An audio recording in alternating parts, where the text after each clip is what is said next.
So you will only get one of these kinds of questions on your test where it says use a comparison test. So it is necessary for you to show me an inequality between the fractions. So I'm just going to even write this fraction down. So this fraction, again, without, so I'm going to write it here, no integral signs. So now I want to make something similar that I can take the integral of. So I'm going to think, let's take off that 1. So like that. So now I can look at this and I say, oh, this has less on the denominator. This has more on the denominator. So I've got the inequality between the two fractions. The next step is to take the integral of this one.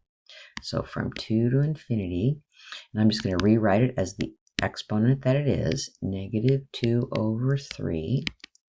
So it's necessary for you to rewrite it with the limit, t going to infinity, x to the negative 2/3. Okay, so now let's go take the antiderivative. So I take the antiderivative, I get x to the 1/3 times a 3. So 2 to t. Now I plug in the limits of integration. So I plug in the t, so I get 3t to the 1/3 minus 3, 2 to the 1/3. And then plug in the infinity. Well, look at that. That gives me infinity. So that means this integral diverges. And so what does that mean? Let me just write it down here. Therefore, that this sum diverges, right? This 1 over the cube root of x squared diverges. And so what does that mean? If the smaller diverges, yes, I know that the larger diverges also by comparison test. Diverges by comparison test. So all of these steps are so very important. And this is a big deal that you compare the fractions without integrals. Then you go do the integral, can make a conclusion, then you can say that integral diverges, and so that must mean this other integral diverges by comparison test. Let's go do another one. So here again, I have a fraction inside. It says use comparison test. So I'm looking to compare.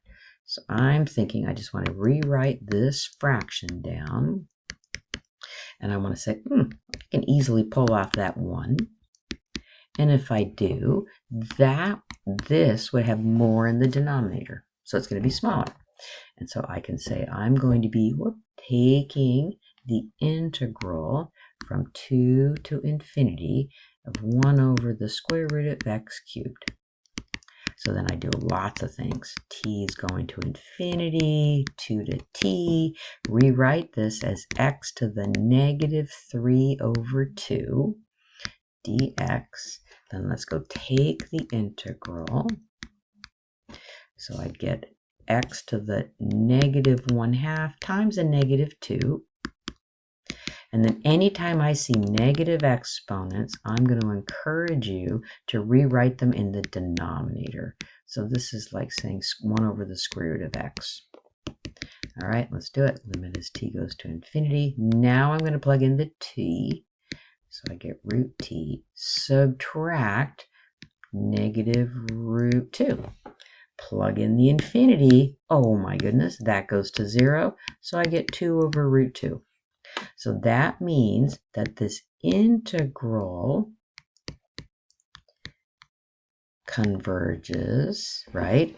And so since that integral converges, what does that mean about this? So that means this sum converges, right? X to the 3 converges integral test.